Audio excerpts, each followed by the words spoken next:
Alrighty guys, this is Snugsonblitz. Today, let's talk tiers. I have one game lined up for your viewing pleasure.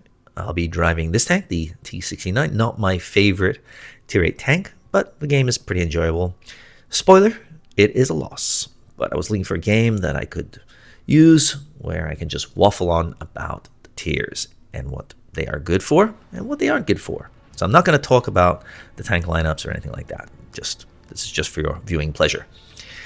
So, way back when, tiers 2 to 10 were all pretty dang good. Even tier 2 had some pretty enjoyable tanks.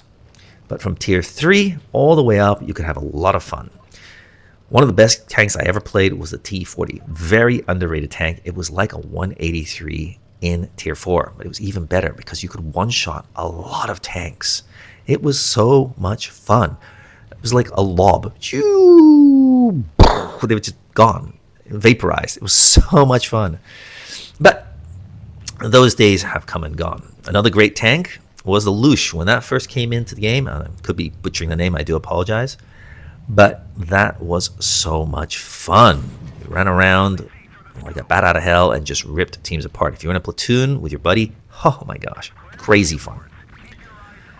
However, wargaming pretty much gutted tiers 2 to 4, and so now we're left with 5 tiers to really play with that offer enough difference and variety of gameplay that I think you can call it challenging and interesting. Starting off with tier 5. Tier 5 is a great starter tier. It'll allow you to learn the difference between tank destroyers and heavy tanks, light tanks, medium tanks. You'll learn positioning, maps, etc., etc. But the problem is you're playing against a lot of newer players who also don't know what they're doing. So it's a bit of an iffy tier, but not bad to get you started. Once you've got familiar with the maps and certain tanks, you can move up to tier 6 relatively quickly. I would say between 500 and 1,000 battles, you can start moving up into tier 6. Now, tier 6 offers a lot more tanks, but many of them are copy-paste. So if you know the VK2801, that's very similar to the Agent. So if you know one tank, you know the other. So not too much information. The problem with tier 6 is that you go against tier 7, and Annihilators and Smashers are pretty dang brutal. But maybe that's not a bad thing, because you'll learn pretty quickly not to go against those tanks. They will rip you to shreds in a tier 6 tank. So you're going to have to learn tank selection. If you're in a KV-1S, you can go after a Smasher. If you're in a Chaffee, I wouldn't recommend it unless he's just fired. Things like that. You will be punished for your mistakes, but people need to learn. Tier 7, though, for me, is where it gets really interesting. Why is that? Well, number one, you're going to have to face tier 8 tanks.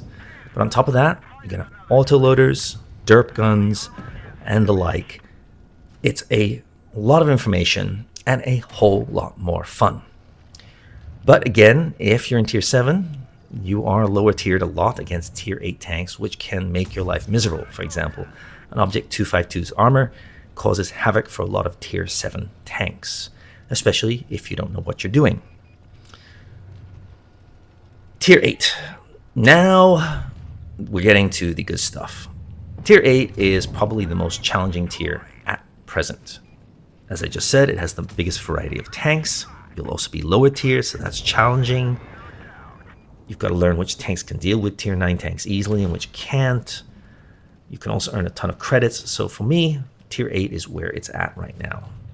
A lot of variety, a lot of fun, big challenge. Pros, when they're down tier, will have to fight harder. So I think it's a great tier for everyone involved. Tier 9. You're often lower tier because most people tend to stay in tier 8 to earn creds, or because they've got all these premium tanks that they want to play, or they move to tier 10 because tier 9, they just don't have the hit point pool that the tier 10 tanks have, unfortunately. There certainly are a few standouts in tier 9 that can go toe-to-toe with tier 10 tanks, but you're going to have to learn which ones can and which ones can't. And finally, we come to tier 10. Now, tier 10 means you're at the top of the food chain. That's great. You've got a better hit point pool, better guns. So a lot of pros tend to stay there to show off their skill level against other pros. Personally, I think pros should play all tiers 7 through 10, just so that they don't forget what it's like for everyone playing those tanks and those tiers. But that's just my opinion. I play what I like, when I like, and I hope you do too. That's all I got for you. I'll see you next time. Snugsonblitz, out.